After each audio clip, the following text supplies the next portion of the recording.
But కాకపోతే మధ్యలో జిన్నా లాంటి సినిమాలు కూడా టచ్ చేశారు కదా సార్. జిన్నాకి మొత్తం మీరే కదా రైటింగ్? అంటే ఏమంటారు పెద్దరికో రైటింగ్ అనుకోండి కథ మన నాగేశ్వర రెడ్డి గారిది. అవును, కథగా నాగేశ్వర రెడ్డి గారిది. బట్ ఏంటంటే మనకు ఆయనతో ఉన్న సాన్నిధ్యం, ఆయన ఎప్పటికీ పిలిచినట్టు నేను వెళ్ళిపోతాను. బట్ మీకు తెలుస్తుంది కదా, అంటే ఇప్పుడు మనం చెప్పడం అనేది మినిమం ఉంటుంది కదా, ఏది అంటే మనకి కథ వినంగానే అర్థం అవుతుంది. For me or for anybody Ginna is definitely like it's not a bad film. అయ్యి బాబాయ్ తలనొప్పిరా అలాంటి సినిమా అయితే కాదు, అలాంటి సినిమా డెఫినెట్ కాదు. ఓకే, బట్ ఆ సినిమాకి రావాల్సినంత ఇది రెస్పెక్ట్ అండ్ రెవెన్యూ రాలేదు.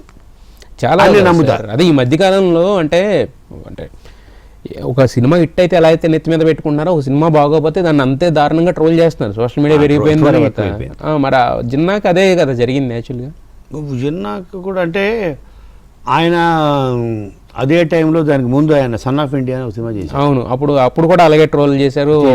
అంటే అదే టైంలో వచ్చింది ఈ సినిమా, అంటే అదే టైం వచ్చింది, ఆ తర్వాత వచ్చింది సినిమా. అవును అవును.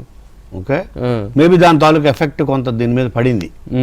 But as a film, as a quality of the film చూసుకుంటే it is a very high quality film. Okay, and మంచి ఎఫర్ట్స్, మంచి concept. We did the best what we could do with the available cast and resources. Yes. చేసాం.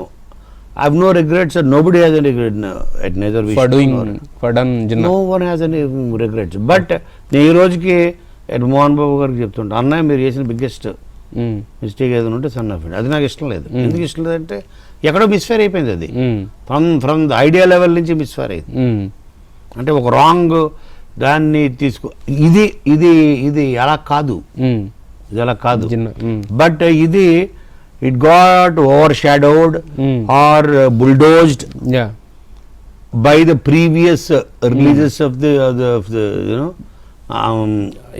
From the same banner.